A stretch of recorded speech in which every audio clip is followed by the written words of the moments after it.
Aisha Malik woke before sunrise to the sound of her alarm gently humming. She pressed the button to silence it and sat up, rubbing the sleep from her eyes. She felt a slow flutter of excitement in her chest. After 2 long years living abroad, for work, she was finally going home. Her mother's warm kitchen, the scent of fresh bread, and the sound of her father's gentle laughter waited for her. She dressed quickly in a light coat and comfortable jeans, careful to pack only what she needed in a small duffel bag and a simple handbag. She chose a soft hijab in a pale blue shade that matched her bright eyes and neatly pinned it in place. When she stepped out into the cool morning air, the sky was just beginning to glow with pink and gold. The streets were quiet. A taxi carried her through empty roads toward the international terminal. She watched the city she passed change from tall buildings to wide-open fields. She thought of her childhood home and the tall sycamore tree. In her backyard where she and her brothers used to play, she wondered if that tree had grown taller while she was away. Inside the airport, the lights were bright but gentle. The floors gleamed under the high ceilings. Aisha felt a sense of calm confidence as she walked toward the check-in kiosk. She approached an empty counter and slid her passport across the glass. The agent smiled kindly and printed her boarding pass. "Gate 14, the agent said. "Joy, your flight." Aisha thanked her and tucked the pass into her bag. She paused to take a deep breath. Her heart beat steadily. She felt ready. She rolled her suitcase across the polished floor and headed towards security. The line was short because it was still early. In front of her, a few other travelers arranged their belongings on the conveyor belt. A man in a suit chatted quietly on his phone. A woman with a toddler on her hip balanced a diaper bag and a cup of coffee. The mood felt calm and orderly. Aisha placed her handbag and duffel on her shoulder and stepped into the scanner area. Officer Derek Hall stood near the X-ray machine. He was tall and solidly built, his uniform crisp and neat. His face showed a hint of boredom. It worked. The early shift so many times that each morning felt the same. He watched the line move slowly. He yawned once, covering his mouth, and adjusted the radio clipped to his belt. He saw Aisha approach. He noticed the color of her skin and the neat hijab framing her face. Something in him stirred, though he told himself it was just another. Passenger Aisha placed her belongings on the conveyor belt. She took off her light coat and laid it flat, then lifted her shoes and set them beside the tray. She smiled politely at Hall as she stepped through the metal detector. Her smile did not change the officer's expression. He lifted his eyebrows and stepped forward. "Miss," he called, his voice sharp. Aisha turned back. He pointed at a small water bottle still in her duffel. You can't bring liquids past security," he said. She nodded quickly. "I'm sorry, officer. I'll take it out." She reached into her bag as he stepped closer. He grabbed her arm before she could pull the bottle free. The grip tightened around her wrist. Aisha's eyes grew wide with surprise. "Please let go," she said softly. Her voice trembled slightly. Other people in line paused and turned their heads. Hall's jaw clenched. He did not speak. He simply yanked her toward the wall beside the conveyor belt. Her belongings collided with the floor. The metal trays rattled together. She let out a small gasp as her coat slid off her shoulder onto the tiles. "Oh, come on," Hall muttered under his breath. He glanced around as if searching for support. No one moved. He yanked her by the arm again, pulling her against a cold, smooth surface. Aisha's breath caught in her throat. She stood very still, trying to understand why he treated her this way. She lowered her eyes, careful not to provoke more anger. A moment later, a young mother stepped forward with her child in her arms. "Excuse me, officer," she said quietly. "Is everything all right here?" Hall looked at her, his face hard. He brushed past them. "Move along," he snapped. The mother hesitated, then gently picked up the toddler and stepped back. Travelers edged away, unsure what to do. Aisha swallowed twice. She tried to pull her arm free, but Hall held on tightly. Her palm pressed against his uniform, and she felt the stiff fabric under her fingers. She kept her voice low. "Please tell me what I did wrong." Her tone was polite but firm. She did not shout or struggle. simply waited for him to explain.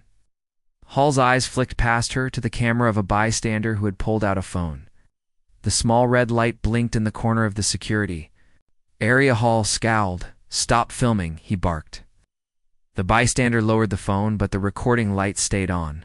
The officer glanced back at Aisha and sighed loudly. He released her arm half a step and shoved her shoulder. She stumbled but caught her balance against the wall. Her shabab shifted slightly. She brushed it back, careful not to loosen the pins. Her phone lay on the floor where her bag had fallen. She reached to pick it up. It had cracked slightly at the corner but still worked. She tapped the screen to turn it on. She saw the time, 6:07 a.m. She took another breath and looked at Hall. "What now?" she asked softly. Her voice carried more strength than before. Hall looked around one more time before he pressed a button on his radio. "Bring supervisor to checkpoint 3, he said. A moment later, another guard appeared. He was older. With graying hair at his temples, he approached slowly. Hall stepped aside and pointed at Aisha and her scattered items. The supervisor knelt to pick up the water bottle and coat. He offered them back to her. Aisha took them without a word. The supervisor looked from Hall to Aisha. He spoke calmly. "Miss, I'm sorry for the inconvenience. Please step through the scanner again." Aisha nodded and collected her belongings. She lifted her coat and draped it over her arm. She squared her shoulders. Her heart raced, but her face remained composed. She moved forward and walked through the metal detector. This time, no one stopped her. She bent to slip on her shoes and gathered her carry-ons. She felt the clear plastic tube of her water bottle in her hand and placed it into a bin for disposal. She watched the bottle tumble down a chute. Then she turned and left the checkpoint. Her bag felt heavy, not from its weight, but from what had happened in those 7 minutes. She paused outside the secured area, her hand pressed to her chest. She took 3 deep breaths, in through her nose, out through her mouth. She checked her phone again. The recording light was gone. She wondered if the bystander had stopped filming. She wanted to say something, but the words felt stuck in her throat. People around her hurried past toward duty-free shops and departure gates. She followed the signs toward gate 14. She held her head high and walked with quiet grace. Inside, the waiting area was calm. Soft chairs lined the wall. Small coffee stands served pastries and tea. She found a seat near a large window that looked out onto the runway. She sat down and placed her bag beside her. Outside, a plane rested on the tarmac, its engines silent. The rising sun reflected off its polished body. Aisha stared at it, remembering her journey ahead and her journey behind. She felt a strange mix of relief and anger. She was relieved to have passed through security, but angry at how she had been treated. She thought of her mother, who always told her to speak up when something was wrong. She thought of her mother's soft voice. "It is worth the trouble to stand for what is right." Aisha took a small notebook from her bag and opened it. She scribbled a few words. "I arrived. I was stopped. I felt afraid. I moved on." She closed the book and tucked it back into her handbag. She paused again, looking around at the travelers, at the families, saying goodbye, at the workers cleaning floors. She realized that each person had their own story, their own reasons for being here, and she had hers, to go home. A faint announcement crackled over the loudspeaker. "Flight 527 to Karachi is now boarding at gate 14. Aisha's heart lifted. She stood and picked up her belongings. She adjusted her hijab once more, making sure it sat neatly over her shoulders. She smoothed the front of her coat and joined the line of passengers moving toward the gate. As she walked, she felt a quiet determination growing inside her. She would not let this moment define her. She would carry her dignity forward, and she would keep her promise to her mother, to be brave. In 7 minutes, everything had changed, but Aisha had changed too. She would remember this moment, not with fear, but with strength. She would tell her story, so that others might learn that even in small moments, courage can shine. Aisha sat by the window at gate 14, her fingers wrapped around the handle of her small duffel. She watched the plane engines turn slowly, feeling the cool glass against her shoulder as sunlight warmed the floor at her feet. Her heart still pounded. With the memory of the rough grip on her arm, the jarring shove against the wall, she breathed in and out, steadying herself. She was determined to get on that flight and go home. A few rows away, a man tapped rapidly on his phone. He glanced up for a moment, then back down. Aisha caught his eye, and he offered a small, sympathetic nod. She smiled gratefully, though her mind raced.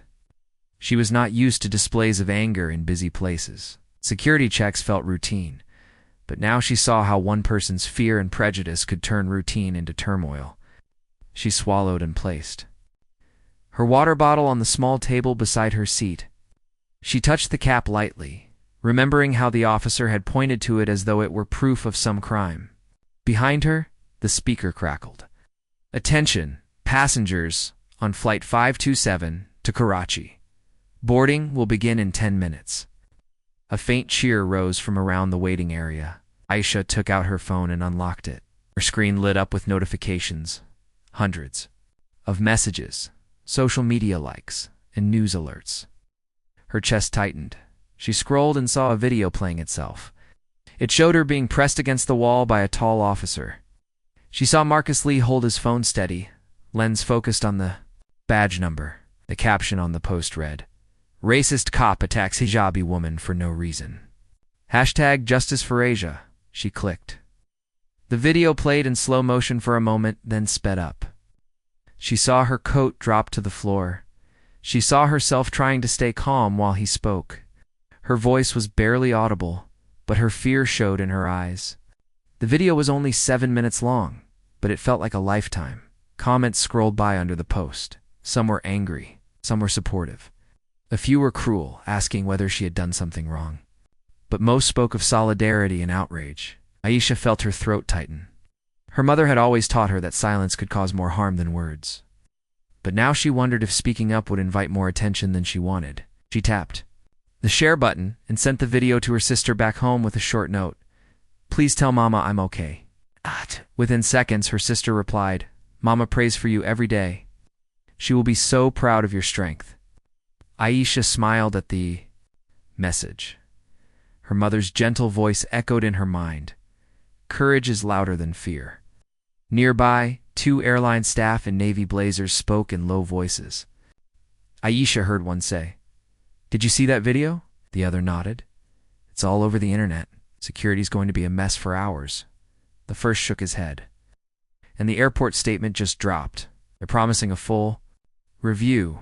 Aisha felt a flicker of relief. At least someone was paying attention. She opened her email app.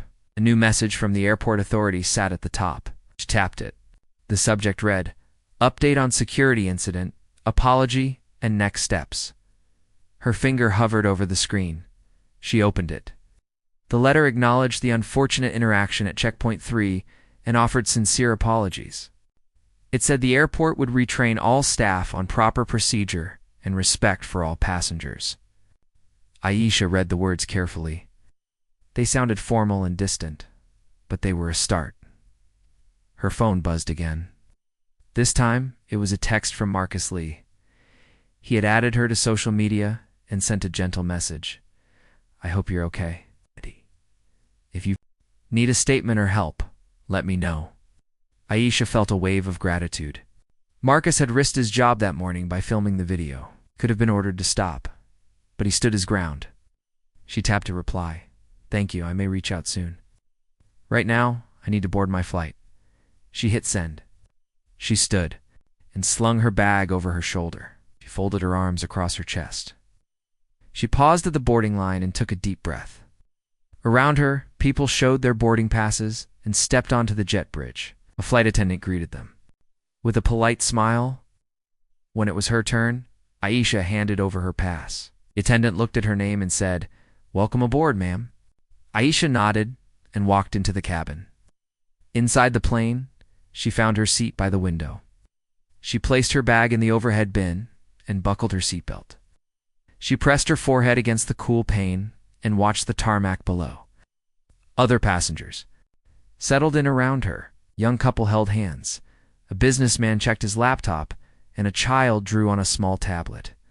In that moment, Aisha felt connected to millions of travelers who passed through airports every day, people from different backgrounds, each with their own hopes and worries.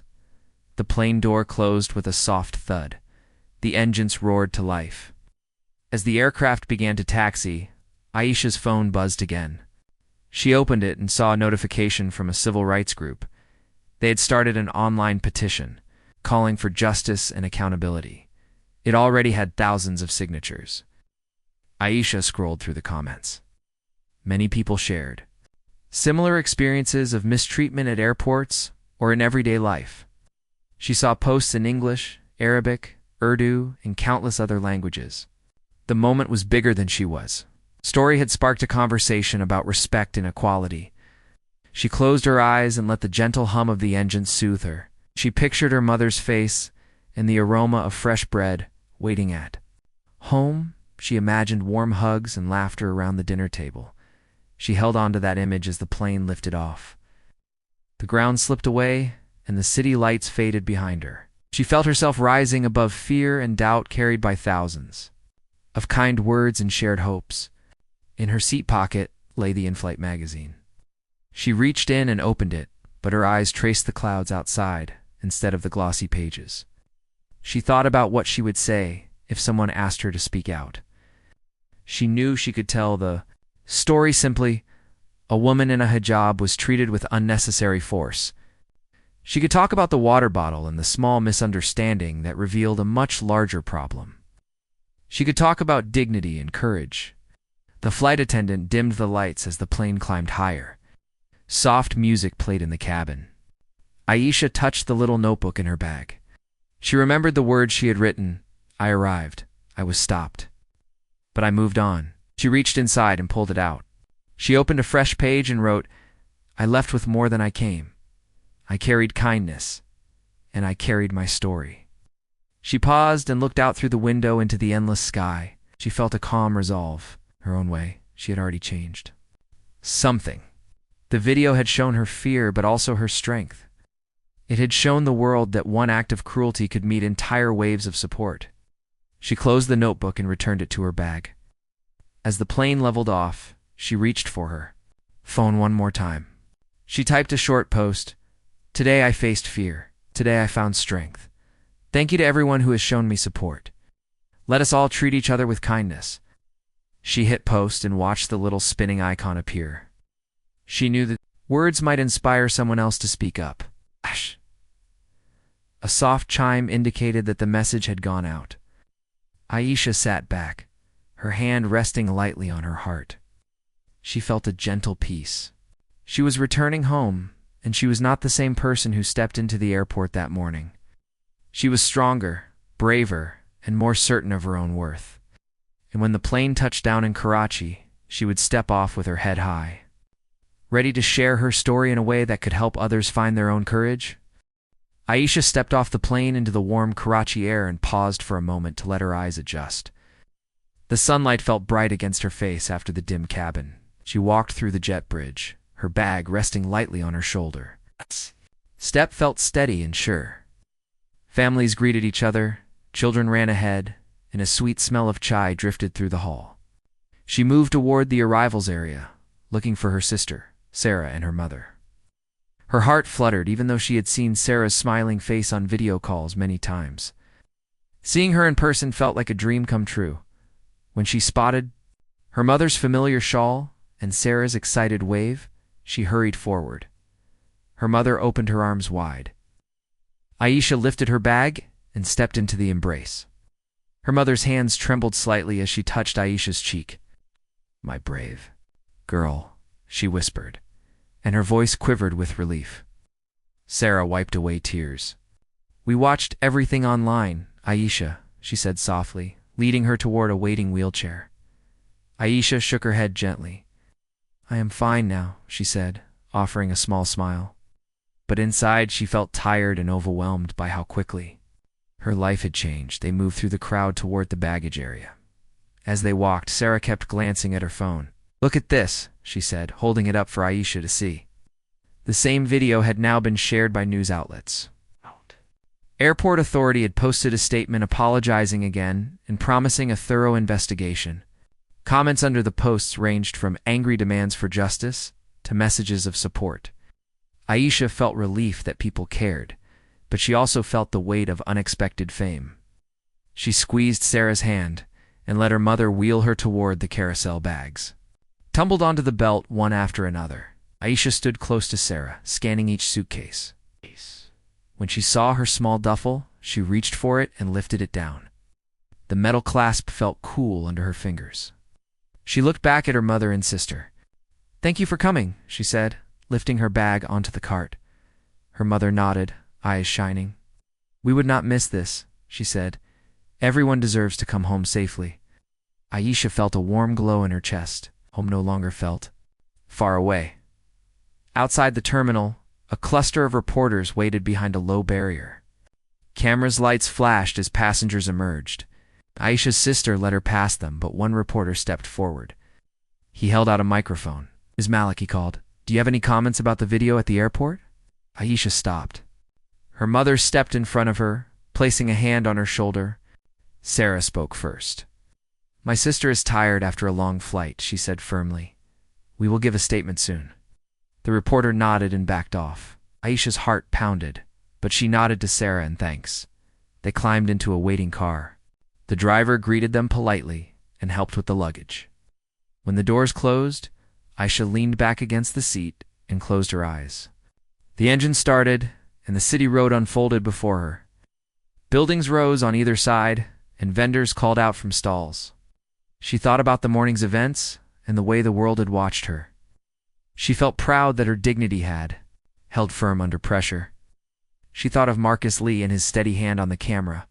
She wished she could thank him in person. At home, the neighborhood looked the same as she remembered.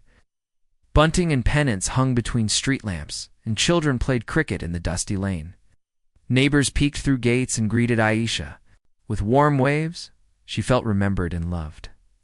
When the car stopped in front of her childhood home, she caught her breath. The doors opened, and she stepped onto the porch. Her father stood there, his eyes wet. He wrapped her in a tight hug. "My daughter," he said, his voice catching, "I am so proud of you." Inside, the house smelled of spices and fresh bread. Her mother led her to the kitchen table, where a pot of steaming chai waited. Family friends sat nearby, offering gentle smiles. Aisha sank into a chair and accepted a cup. She breathed in the sweet steam and sipped the warm tea. It felt like home, safe, loving, and peaceful. Yet beneath that warmth, she felt a spark of purpose.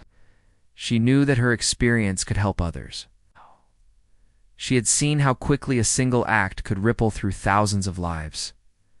After a moment, Sarah placed her phone on the table. "Your interview starts in an hour," she said. A news crew had arranged to come here so Aisha could share her story. Aisha felt a knot in her stomach. Speaking to the camera felt more daunting than facing the officer.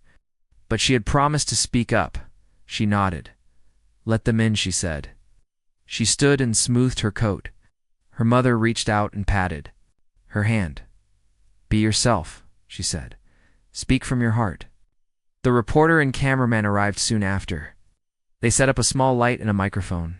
The cameraman adjusted his lens, and the reporter smiled kindly. "Thank you for inviting us into your home," he said. "When you're ready, we can begin." Aisha took a deep breath. She sat up straight, crossed her hands in her lap, and looked at the lens as if it were a friend. In that moment, she felt calm and determined. She remembered her mother's words. "Courage is louder than fear." She spoke clearly and simply. She told them about the arrival, the kindness of her family, and the moment at the security checkpoint. She described how a small misunderstanding became a public story. She spoke of the strength she found in the support of strangers. She urged viewers to treat each other with respect and to stand up when they saw injustice.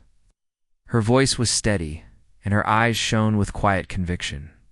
When the interview ended, the reporter thanked her. They packed up their equipment and left, promising to share the full story. Aisha sat back and let her mind rest. Mother placed a gentle hand on her arm. "You've done well," she said. "Now rest." Aisha nodded, sipping her chai. Outside the window, the evening sky glowed amber. The world felt both larger and more connected than before. She had come home to love, and she had returned a voice for many. She felt grateful, strong, and ready for whatever came next. The morning sun had only just peeked through the window when Aisha woke. She opened her eyes and lay still for a moment, listening to the quiet hum of life outside. Today would be different. She felt it in her chest as a gentle excitement mixed with nerves. Yesterday, she had watched the video of the security incident replay on the news. She had seen civil rights leaders mention her name in interviews. She had read messages from strangers around the world offering support. Now, she was to attend a public meeting where community leaders and airport officials would discuss changes. She dressed carefully, choosing a simple white blouse and a dark skirt. She pinned a small jasmine flower to her hijab, her mother's favorite, and left her home with her family's blessing. When she arrived at the town hall, the lobby was already busy. Porters gathered near the entrance, and onlookers filled every seat in the waiting area. A soft carpet muffled their steps as they followed her up the corridor. Aisha's mother and sister walked beside her, offering quiet smiles. They found their seats near the front. A large table stood on a low stage, and behind it sat several officials: the airport director, a representative from the police oversight board, and a civil rights advocate. A cluster of microphones and cameras pointed in their direction. Aisha settled into her chair, her notebook open on her lap. She took a deep breath, recalling her mother's words, "Speak from your heart." The meeting began with a calm opening from the airport director. He thanked everyone for coming and apologized again for the incident at security.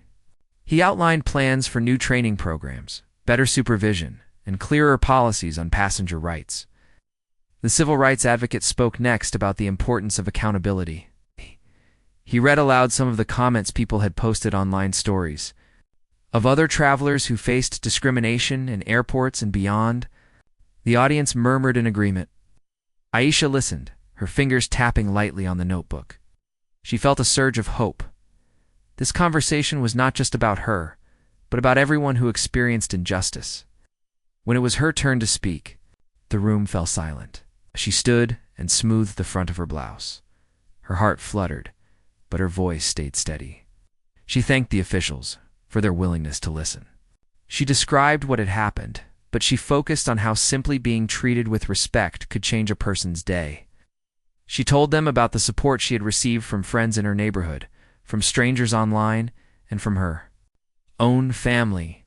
She urged them to see each passenger as a human being with a story, not just another bag to scan. When she finished, the hall erupted in gentle applause. Aisha sat back down, cheeks warm. She glanced at her family. Their eyes shone with pride. After the meeting, journalists approached to ask questions. One reporter asked how she felt about speaking in front of so many people. Aisha paused, then answered honestly. She felt nervous, but she felt it was important. She believed that when someone showed kindness to another person, the world grew a little better. She said she hoped today's discussion would lead to lasting change. The reporters nodded and pressed record on their devices. Aisha answered as best she could, then walked away with her sister and mother. Outside, the sky was bright blue, and a gentle breeze carried the scent of flowering trees. The next few days passed in a whirl. Aisha returned to work, greeted by warm smiles and quiet hugs from colleagues. The video of her speech continued to circulate online. She received invitations to speak at schools and community events. She agreed to meet with a student group at her former university. They sat in a circle on a sunny lawn, and she told them her story again, this time answering questions about standing up for oneself. She showed them how to write polite complaints and how to seek help when they faced unfair treatment. The students listened with eager eyes. Aisha felt grateful that her experience could teach others. At home, her family gathered each evening. Over tea, they discussed the day's news and the changes at the airport. Her father played soft music on an old radio, and her mother served fresh samosas on a tray. Aisha talked about her events, and Sarah shared messages she had received from friends abroad. Their laughter filled the room. Aisha felt a calm joy. She thought of the weeks before her trip, when life felt distant and routine. Now, she had purpose and a mission to help build a kinder world. 2 weeks later, she received an invitation to meet with the airport's new diversity council. She entered a glass conference room and found chairs arranged around a long table. Community representatives sat in each seat, an elder from a nearby village, a teacher from a children's charity, a fellow traveler who had posted online about his own experience. They welcomed her warmly. She shared ideas, create simple posters, showing passengers' rights, hold open trainings where officers and passengers could talk, improve the complaint process so it felt safe. The council members took notes and asked questions. For the first time, Aisha felt not like a victim, but as a partner in change. Meanwhile, Officer Derek Hall faced his own challenges. He had been disciplined, but he was also asked to attend sensitivity training and review passenger rights. Some of his colleagues offered unspoken support, while others kept their distance. Hall avoided the news coverage, kept his head down at work, handing off tasks to others. Though Aisha never sought revenge, she learned later that he had resigned, quietly saying he could not face the lesson. She felt a mix of relief and sadness. She did not wish harm on him, but she hoped he would learn from the experience. On a bright Saturday morning, Aisha joined a community fair at the airport plaza. Booths lined the walkway, offering free snacks, information leaflets, and young volunteers handing out flowers. Aisha's table displayed brochures about passenger rights and simple tips for respectful travel. A small speaker played her speech on a loop. Travelers paused to read and to ask questions. A mother with her child asked how to help her daughter feel safe when flying. An older man thanked Aisha for sharing her story. He said he had nearly given up flying because of fear. Aisha smiled and encouraged him. The system could improve, and people like him could help by speaking up. As the sun set, Aisha packed up her booth. She accepted a cup of lemonade from a volunteer and sat on a low wall. Nearby, planes taxied past, their lights glowing in the twilight. She took a long sip and thought of the journey from that early morning at the security scanner to this moment of building community. She felt humble and proud. She looked at the jasmine flower pinned to her hijab. It was wilted at the edge, but its scent still lingered. She smelled it and smiled. Later that evening, she returned home and found her family waiting. They shared a simple meal of rice and lentils, and her mother brought out a small cake to celebrate her 30th birthday. They sang quietly and lit candles. Aisha closed her eyes and made a wish that people everywhere would treat each other with kindness and respect. She blew out the candles, and her family cheered. She felt surrounded by love, and she knew her story was only beginning. In the weeks that followed, the airport's new policies went into effect. Training sessions sparked conversations among staff. Passenger surveys showed increased satisfaction.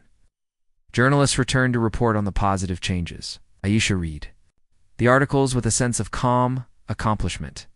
She had been surprised by how one moment, 7 minutes of unfair treatment, had led to so much dialogue and hope. She understood now that speaking up could open doors for many people, and that courage, once shared, could grow into real change. One evening, after a long day of work and meetings, Aisha sat quietly on her porch. The air was cool, and the stars shone overhead. She closed her eyes and let the sounds of her neighborhood fill her ears: distant laughter, the bark of a dog, the soft rustle of leaves. She remembered the beginning of her journey, confusion and fear at the airport, remembered the kindness of strangers. She felt gratitude for everyone who had stood with her. She felt peace, knowing that her courage had helped others find theirs. With a soft smile, she whispered into the night, "May kindness guide us all." ChatGPT said. Aisha woke before dawn again, though she felt more at peace than before. The week had been full of promise and challenge. Today, she would return to the airport one last time for the final press conference. She dressed in a soft green dress, its color like the new leaves of spring, and pinned a white flower to her hijab. She wanted to feel calm and strong. Her mother hugged her tightly before she left. "You have done so much good," Mama said. "Today will be another step forward." Aisha smiled and kissed her mother's cheek. When she arrived at the airport lobby, A small crowd had gathered. Reporters held microphones and cameras. Airport officials stood in a neat row beside the police chief. Aisha noticed Officer Hall was not there. She learned he had resigned quietly days ago. The press conference began with the chief's voice echoing in the hall. He spoke of the video and the outrage it had caused. He admitted the force used was wrong and said he was proud of the changes already in motion. He thanked Aisha for her courage. The reporters then asked Aisha to speak. She stepped up to the microphone, her hands folded in front of her. She looked at the faces in the crowd, some familiar, some new, and began. She spoke of the fear she felt under the officers' grip, but also of the swift kindness that followed. She thanked Marcus Lee for recording the truth and her family for standing by her side. She spoke of the team who met to change policies and of the volunteers who now handed out leaflets to travelers. Each word was clear and steady. She said she wished no harm on Officer Hall, but she hoped he had learned what respect truly meant. She urged all airport staff to remember that every passenger is someone's child, someone's mother, someone's friend. She finished by saying that justice was not only about punishment, but also about learning and growing together. When she paused, applause filled the hall. Aisha felt a warm wave of relief sweep over her. After the press conference, airport staff and volunteers mingled in a nearby lounge. Aisha was invited to cut a small cake decorated with edible flowers, and the words, "Thank you, Aisha," written in icing. She smiled as she pressed the knife into the soft sponge. A group of young trainees came forward and offered her a slice on a paper plate. "For all you have done," one of them said. She took a bite and felt the sweetness spread in her mouth. It was a small, joyful moment after all the long meetings and interviews. Late that afternoon, Aisha received a letter from the airport authority. It contained an official apology and an offer of compensation for the harm she suffered. The letter was polite and formal. She read it carefully. Then she took her phone, opened the Notes app, and typed a simple reply. "Thank you for your apology. I accept your offer and will donate the settlement to a legal fund for those who cannot afford justice." She hit send and felt her chest swell with quiet pride. This choice felt right. It carried the hope that others would also find help. That evening, Aisha returned home and found her father waiting by the gate. He held a small package wrapped in bright paper. "For you," he said with a proud smile. Inside was a simple silver necklace with a single green gemstone. "To remind you of your strength," he said. Aisha thanked him softly and put it on. The cool silver against her skin felt like a promise of hope that she could wear every day. Over the next few days, life returned to a calm rhythm. Aisha went back to work, and her colleagues greeted her with smiles and gratitude. The words "thank you" echoed in hallways, in classrooms, in coffee shops. Passengers at the airport told her their stories of small injustices and how they hoped things would improve. She listened and shared advice on how to speak up politely and safely. Each time, she felt that the ripples from her own experience continued to spread. One morning, she received an email from a university professor in another city. He invited her to speak to his students about her journey. She agreed, and soon she found herself standing at a podium in a packed lecture hall. Young faces looked back at her, curious and eager. She told them the same story she shared at the airport, but this time she added new reflections about listening and learning from each other. The students asked questions about prejudice, about fear, and about finding courage. Aisha answered honestly, her voice warm and thoughtful. When she returned home that night, she wrote in her notebook, "I never imagined my small act of dignity would become a lesson for so many.